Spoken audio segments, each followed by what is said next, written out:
ওই যে গোলগাল মানুষটি আইছেন উনি হইলেন গিয়া গোপাল ভাঁড়, ভারী রসিক মানুষ। তোমাকে পিসেমশাই কইতাছিলেন কলকাতা অব্দি নাকি ওনার রসিকতা আর বুদ্ধির নাম ডাকাছে। হ্যাঁ, খুবই প্রীত হয়েছে এই আমন্ত্রণ। রঘুরাজা, রাজামশাই, কামনা করি যুবরাজ রামকান্তের সঙ্গে তার স্ত্রীর বন্ধন অটুট হোক।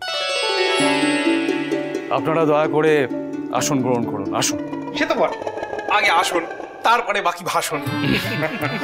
রায়মশাই, আপনার জন্য অপেক্ষা করছেন সবাই মহারাজরা, কিন্তু অন্দরমহলে চিকের আড়ালে অধীর আগ্রহে অপেক্ষা করছেন আমাদের গিন্নিরা গোপাল ভাঁড়ের জন্য, বুঝেছেন? মহিলা মহলে আমার জন্য অপেক্ষা হয়েই থাকে। না মানে আমি এইরকম মানে এরকম সুপুরুষ সুঠাম একজন যুবক কিনা।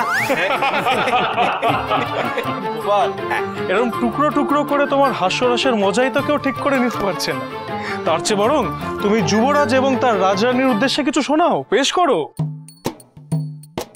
অতি উত্তম প্রস্তাব। অবশ্যই অবশ্যই, কিন্তু এই যে এই দুখানি যথাস্থানে রাখি।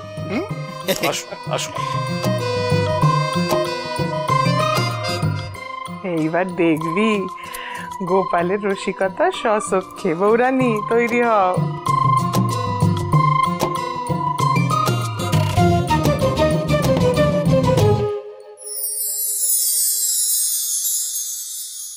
আমার হাসি ফুটেছে দেখে যুবরাজ প্রীত হলেন?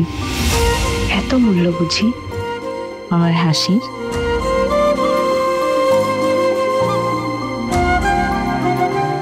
দাদা বলি, চোখে চোখে আর কত কথা বলবে? এবার শুধু আমি না, সবাই দেখে ফেলবে। রাজরানীর হাসির জলস আজকে কমলে চলবে না সত্য। এই নাটোরের মান মর্যাদার প্রশ্ন। তবে গোপাল ভাঁড় সেদিকে এসে আমাদের উপকারী করবে।